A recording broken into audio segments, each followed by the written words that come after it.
Hi guys, it's RBB, and I am here with the promised follow-up to how to customize our brushes with how to make our own custom brushes from scratch.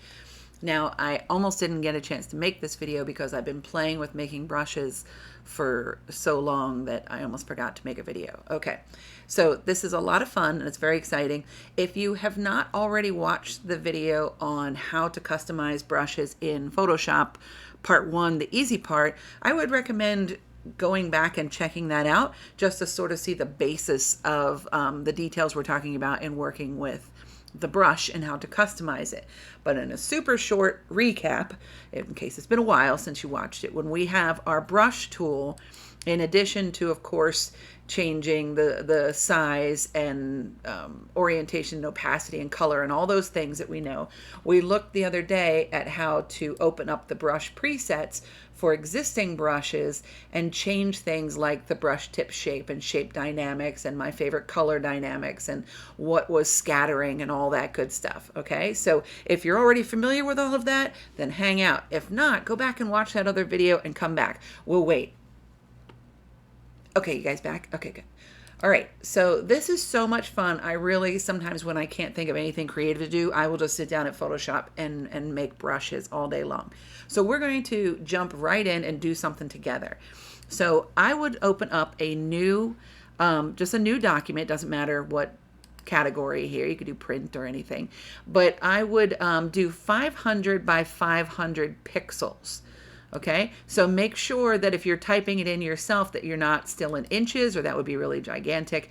So 500 by 500 pixels. And the reason why is because when we create that document, which I already have a brand new one right here, when we create that document, it is, as we just said, it is 500 by 500 pixels. Now we're going to be creating a brush, and our brush is going to be created in this 500 by 500 pixels. So our brush by default is going to come out to be, anywhere from 300 to 500 pixels in size. And you know that that's pretty big, right? This brush right now is 125 pixels. If we went to say 500, okay, that's pretty darn big. So our brush is going to be sort of born this size, and then we're going to shrink it down. So if we started with like a 2000 by 2000 document, we would have a ridiculously gigantic brush that would almost always take up our whole screen, and we don't want that. So let's start with a 500 by 500. Why don't we go smaller, you may ask? Because 500 by 500 pixels is plenty to work with without being too big. If you get smaller and smaller, like let's say, why don't we just do 30 by 30? Then you're basically creating a Minecraft square, right? You're going to have 30 pixels by 30 pixels. And I don't know if you're as old as me, but back in the day, you used to be able to make custom desktop icons, basically like a Minecraft thing. You'd fill in the little tiny pixels and you could create your own desktop icons. But yeah, it would be very limited. So I think 500 by 500 is a good size. Okay, let's move on. I have chosen my soft round pressure size brush because I am working on my Wacom stylus with a pressure sensitive pen. All right, and I'm going to go ahead and make mine, I don't know, let's see, somewhere around 100 or so. That's probably pretty good. Okay, what we're going to do is we're going to make a cloud. And so I'm also going to lower my opacity because, well, here, I'll show you why. I'm going to leave my opacity at 100. And if I were to draw a cloud, we are going to draw in black because what we're making is almost like a stencil or a stamp. Remember that the brush profiles that we've talked about are the outlines of the brush. And my outline, my profile right now is a circle. So I'm going to use this to create this cloud. So if I had this, boop, boop, boop, boop, boop, boop, boop, all right, and this was my cloud, all right, maybe I colored it in, it would just be one sort of solid cloud stamp. That would be my brush. All right, and it might not be that dynamic. So if you want it to look really cartoony, and we'll talk about making stamps in a minute, but if you want it to look really cartoony, great. But let's say I don't particularly. I would like it to be a fast way to maybe create a cloudscape. So I'm going to lower my opacity. So if you're with me, I'm lowering my opacity to about 15% or so. Yeah, that's good. And my brush is at 91, anywhere around there is fine. And I'm just going to draw a cloud. You know, not like a super realistic cloud exactly, but just, you know, build up my cloud a little bit. And remember that black is opaque, and anything less than black, the closer we get to white, the more transparent it is. So my cloud right now is fairly transparent, right? So I'm building this up, and of course this isn't necessarily very realistic, but you're going to be shocked how cool this cloud can look. So take a couple minutes to build up a cloud. Now don't get lazy and just slam the opacity up to go faster, because it just will be messier and chunkier, okay? And we don't want that. So, all right, it doesn't have to be anything gorgeous, okay? It's just a cloud. I'm gonna fill this in a little bit more at the top. That's a little bit too transparent, and I got that weird shape right there. Okay, there we go. Gorgeous. Okay, now my cloud is sort of shaded on the bottom, like, you know, clouds would be. Okay, great. Lovely cloud. All right, here's how we make a brush preset. Now, you'll notice over here that in working non-destructively, I have my white background, and I went ahead and made a new layer that I created this cloud on. And of course, I could double click and call it cloud, so I keep track of my layers and work well, or do that and it says cloud level. Okay. So to make this a brush preset, it is as simple as going up to Edit and then scrolling down to Define Brush Preset. And when we click on Define Brush Preset, it's going to give us a menu, okay, that popped up on my other screen over here, that says, okay, this is going to be your brush. It's going to be born at 489 pixels. What do you want to call it? I'm going to call this Cloud 9. I make a lot of clouds because I do this example a lot, so I might want to call it something other than cloud. So I'm just going to call it Cloud 9. And when I say OK, it's as simple as that. And Photoshop now made my cloud that I just drew into a profile. Okay? What? So let's make an 8.5 by 11, which I already did over here, and I'm going to call it my test paper. And I went ahead and created a new layer over here to work non-destructively. Now that cloud is ridiculously gigantic, right? We don't want that. So I am going to shrink this cloud down. Let's try and make like a whole cloudscape. I'm going to put my opacity back up to 100 because if you recall, my cloud already had sort of built-in transparency. So if we pick sort of a cloudy color, I don't know, sort of a bluish kind of gray here, and we stamp, like I'm just clicking and I'm stamping out some clouds. That's pretty cool, okay? But it's not fantastic. Like, it doesn't look terrible, all right? But it's, you know, great. I made a brush. That's kind of cool. I can change colors and things.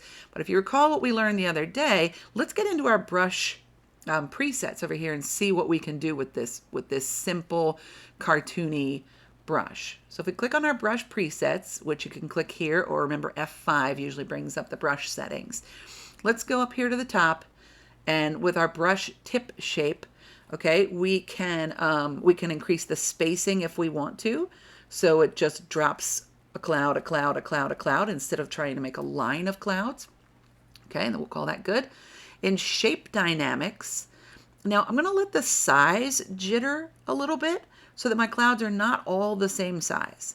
I'm also going to allow the angle to jitter a little bit. Now remember, I shaded the bottom of the cloud, so I don't want it to like flip over. That's a little extreme. So maybe 5% or so. Scooch over there, buddy. There you go. Oh, 3%. That'll do. And in flip X and flip Y, okay, you can see that's going to flip it upside down. This is going to flip it side to side. So now some of them will be able to flip side to side. Scattering, we're probably not going to scatter. Remember, scatter will throw them out around the path. I'm going to go to color dynamics. Now I'm skipping over a lot of the details that we covered in the last tutorial, like what all these guys do. But let's say our color dynamics, I don't want my hue to jitter 100%, but I do want to add a little bit of hue jitter. So let's say, I don't know, let's try 4%. I couldn't decide between 3 or 5, so I think I set on 3 there. So now, with my sorty kind of cloudy color, now every time I make a cloud, okay, you can see that the color shifts a little bit. the size shifts a little bit, and the rotation, right? It'll tilt a little bit. Okay, so that's kind of cool. And I think that this is still a little too heavy-handed. Let's make another piece of paper here and turn that layer off. And let's also lower the opacity. So if I lower the opacity, now I can use this cartoony little cloud I made to sort of build up a cloud bank. So now I am clicking and using it like a pen. I'm clicking and dragging. But I know that every time that I click again, it's going to rotate some and change the color some. So we're able to make a pretty cool, bank of clouds here with this one potato looking cloud. Okay, so that's super cool. And yeah, you could spend like all day doing this, making cool cloudscapes. Change the color to pinky colors and make a sunset or whatever. So that's really awesome. Now, because I made that a brush preset, if I open up my brushes over here and I scroll down to the very bottom, there's the brush I just made, Cloud 9. And you'll see that I've made lots of other brushes, okay? Because like I said, sometimes when I'm bored, I just make brushes. So all of the brushes that you create will be saved here. And you can make collections of brushes, and you can, even if you get good at it, you can sell collections of brushes. Okay, so there you go. We made a custom brush together, but I want to show you some of the other possibilities that you can do with making custom brushes. So I did a couple examples ahead of time because, like I said, we'd be here all day because it's awesome. So here's some examples. Let's say you wanted to make like a stamp. If I did this one here, like this heart, okay, it's completely opaque. It's just black, okay? And if I make this into a brush preset, which I think I already did, okay, and just to walk through it again, we would do Edit, Define Brush Preset. There's not a hotkey for it, which is probably good. It has to slow me down a little bit. So if I go back to, did I make this heart into one? No. Okay. So I would say, burp. Okay, Edit, Define. I'm just getting so excited. Define Brush Preset. So now I've got this heart, which I could call Heart Stamp or Heart Opaque or something that's going to remind me. I just have a random 5 in there. Why not? And say, okay. So now this brush is born at, looks like 399 pixels. Okay, 399 pixels. And in my brushes, I can see down here at the bottom, Heart Stamp is a new brush. So let's go back to our test document over here and make a new layer and pick out a color. Okay, so you could do this with, balloons or stars or whatever you wanted to. And my opacity is really low. See, I remembered to check ahead of time. Let's make our brush a little smaller.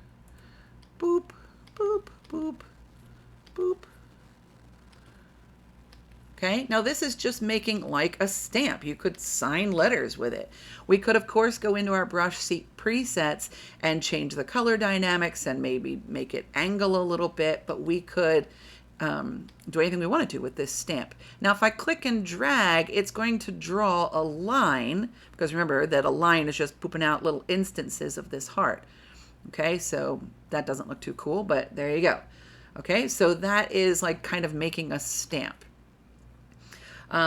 Other ways you could use this sort of as a stamp is I made this flower, and let's say I want to make my own cool scatter brush. So I drew this simple flower shape, okay, and I just took my black brush and colored some things in and put erased or put a white dot there in the middle, okay, and here's my very basic flower.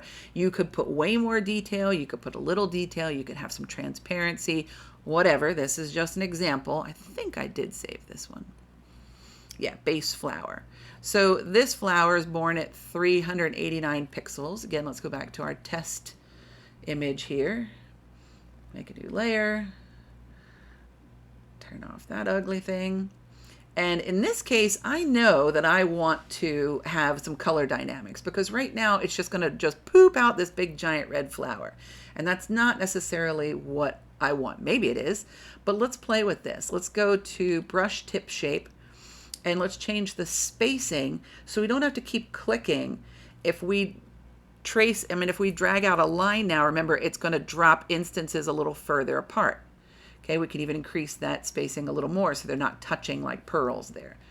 All right, let's go to shape dynamics. Maybe we would have the size jitter quite a bit. So every time we make one, it's going to change in size. Let's go ahead and let it angle jitter a little bit. It can turn.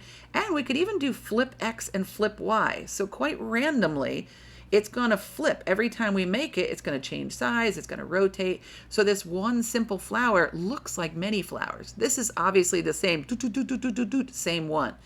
This to our eye is harder to see that it's the exact same thing. Scattering.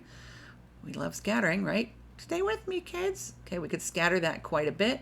And let's jump down to our favorite color dynamics and just go all the way up and say, go nuts with the hue jitter. Okay, and now every time that I click, left click or tap with my stylus, it's going to drop a different size, different color flower. But because we've increased the scattering and the spacing, if I left click and drag to make a line, it's going to scatter different colored. All right. And you can change that even more. If we do something like, if we go to transfer, we can even turn on the opacity jitter so that sometimes they're less opaque. So that looks like they're kind of in the background. Sometimes they're more opaque, sometimes they're less. All right, so you can totally customize this. And if you love this, you're like, this big old dorky one is, okay, fine, it's a base flower, but I like this one. You can either click on the top up here and create a new brush preset, or you can click on the little plus down here. And this one gave it a new number, but I might put varied flower or something a little bit different, and it will save this one with the changes we just made.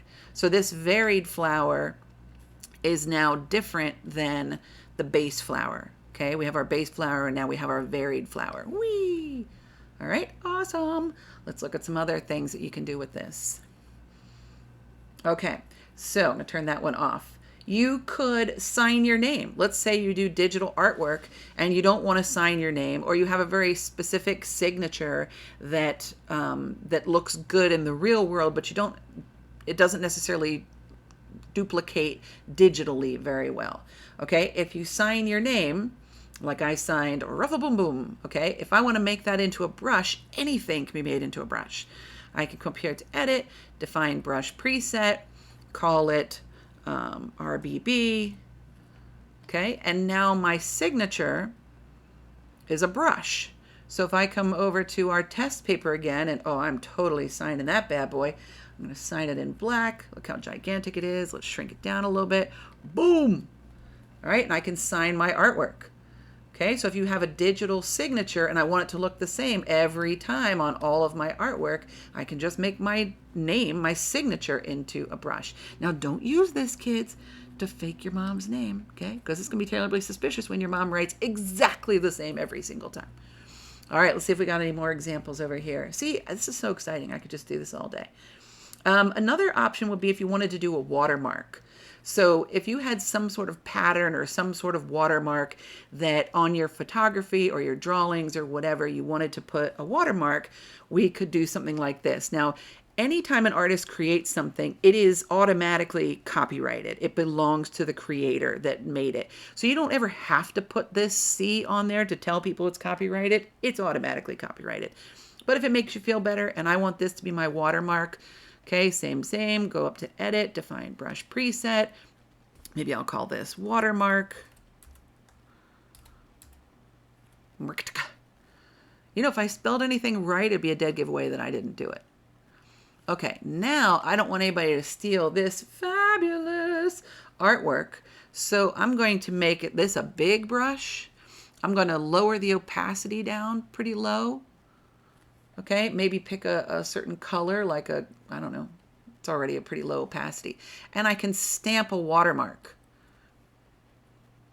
so that people can't, take my artwork, or it'd be very hard to remove this watermark from your page or your photography, or even an example you're giving to a client. People will be like, oh yeah, no, I think we're going to go a different direction. And then they have your file and can do something with it.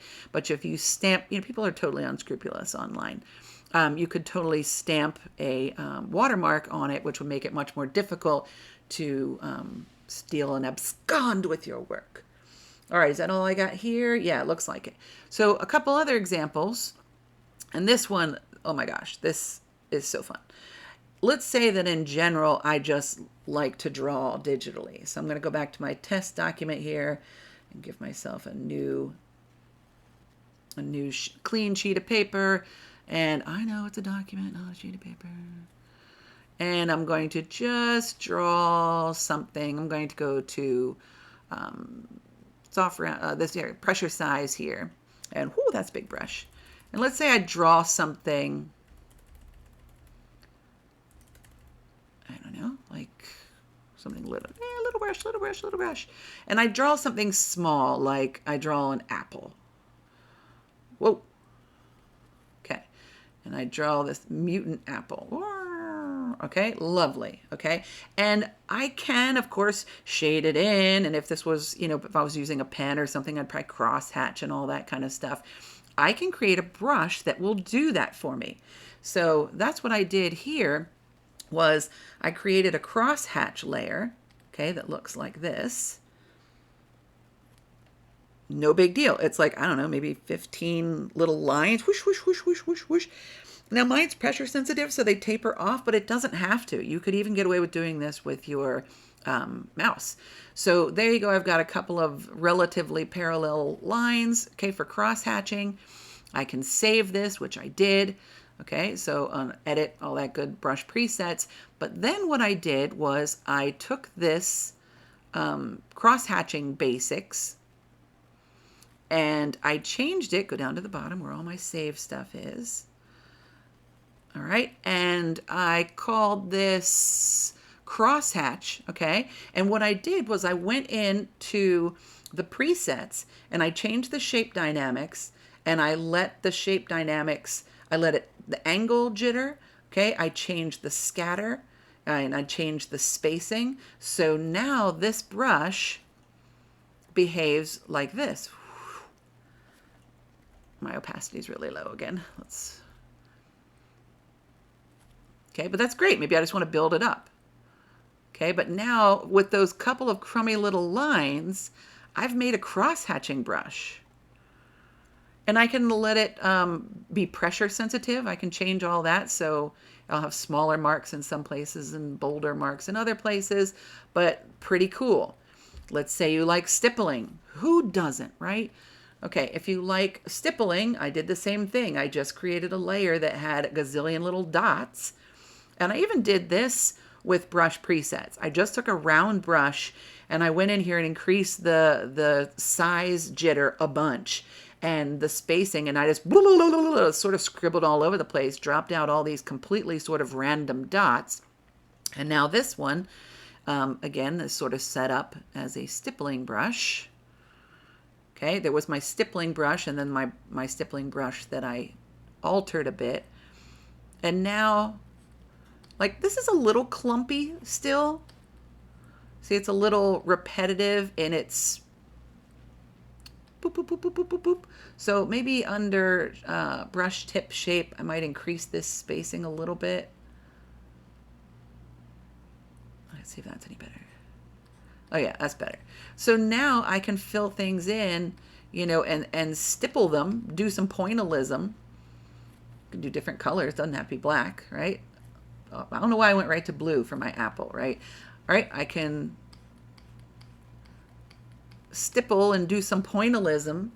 I could have it change color every time. You could do anything I want to do. But this cool drawing tool and my cross-hatching tool was made with just these crummy little, examples. Now, we're almost done. I also like to create these as brushes, but here's something that is pretty neat. You can use these. I'm going to go back to, where's that ugly red thing? All right, it's scribbled all over the place. There's our cool cloud. I think it was over here. Okay, yeah, there's our scribbly red thing. Okay, so let's say I've got this scribbly red bits. Your brushes can also be used in other tools. I can clone stamp with a brush. So if I were to clone stamp, if I come over here to the clone stamp tool, I can choose the brush shape. The eraser, this is how I use it all the time, especially speckledy ones. If I choose my eraser tool and I go down to, let's say, those speckles again, even just the original speckles, let me go to this stippling one here. I can use this as an eraser tool. Am I on that layer? No. Okay, I can use this as an eraser tool, which is going to help me, maybe blend some edges. Or let's say you cut out, you're working with landscape and you're having to cut out around the edges of shrubbery or something. And it's like, oh my God, I'm not going to go in and out of every single one of these little leaves. Using this type of brush tool can let you erase with this sort of stippling pattern and just break up your edges. So lots of tools can utilize these brush shapes. Don't feel like it only has to put down marks. It can also take back marks. So this is a great way to, it can maybe age something or, cause some fake distress. Who doesn't need more distress in their lives, right? Okay. To, get around an edge that's too perfect, too CG looking, okay? We can use the brush, we can use that brush profile as an eraser. Okay, and I'm going to show you. See, I could just go about this all day long, but I'm going to try to rein it in here because you know what? We don't have all day, and we're creeping up on half an hour. Some of the other ways that you could use this would be to create textures. I'm going to go ahead and close some of these guys. I'm going to do another 8.5 by 11. Doot, doot. So let's say that I draw a lot of fantasy creatures. Come on. Let's say I draw a lot of fantasy creatures and I don't want to have to draw every single scale or something. Okay, and if that's the case, I can even go online, find an image. Okay, now I probably need to make another video about this because this will go on forever. But I can create a pattern. Like let's say I make a bunch of scales. I can use that as a brush to quickly paint in my dragons or whatever.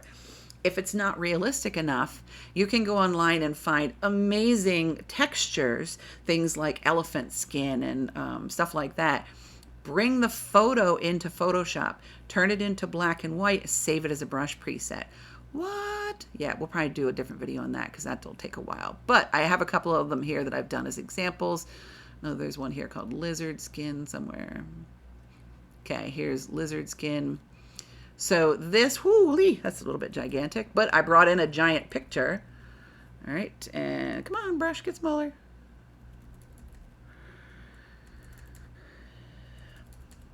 All right, let's pick some lizardy type color. I'm gonna pick like a green here. All right, and here's my print that I made, my lizard print. Oh, I'm still on my eraser. If I go to my brush and I choose the lizard skin, probably looking right at it. You're probably like, what are all those other cool things? Oh, you just have no idea. All right, here's lizard skin, gigantic. Burp, burp, burp, burp, burp. Let's get a little bit smaller there, buddy. All right, now there's just one click of that lizard skin. Let's pick a darker color. So I've made a brush out of this texture. So if I want to fill something in and make it photorealistic, could I draw this myself? Yeah, sure. But why? Right? I can make this into a brush. I could sign my name with lizard skin. And just to show you that you can do absolutely anything, I'm just going to color this whole thing in. Look, that's kind of cool.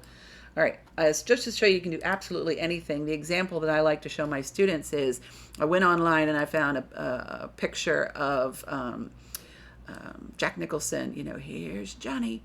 And I grabbed that picture turned it into black and white, created a brush. Okay, I'm gonna make this one a little bigger, and boop, here's Johnny. That's a brush. Okay, you can see that that's my brush profile. If I had it nice and small and I want to draw a line with here's Johnny, okay, I can do that. You can make absolutely anything into a brush. So we'll do some of these textures and things from photos in another video because it's getting kind of long. We're already at 30 minutes, but I did want to show you, we made a little cloud together. We looked at how to customize that brush, our own brush. We looked at how to make things like stamps and watermarks and cool stuff like that. How to make brushes that help us in our drawing. And really there is no limit, depending what you do as a digital artist or a visual effects person or an animator or a photographer, whatever you do, there's some brush that you could make custom. Okay, now we go back and we see that Kyle guy and we're like, dude, now I know why you make all these awesome brushes, okay? And why Photoshop said, hey, we're going to give you, Adobe said we're going to give you bags of gold for all of your brushes, okay? Now what's demystified, you can do it too. All right, guys, that's it. Well, that's not just it because that was a lot of stuff, but that was a lot of information. I appreciate you sticking with me. I know I get really excited about it. Hopefully you will too. Enjoy, make some cool brushes, and share them with me if you want. You can always pass these on to your friends. All right, see you guys next time. Be well.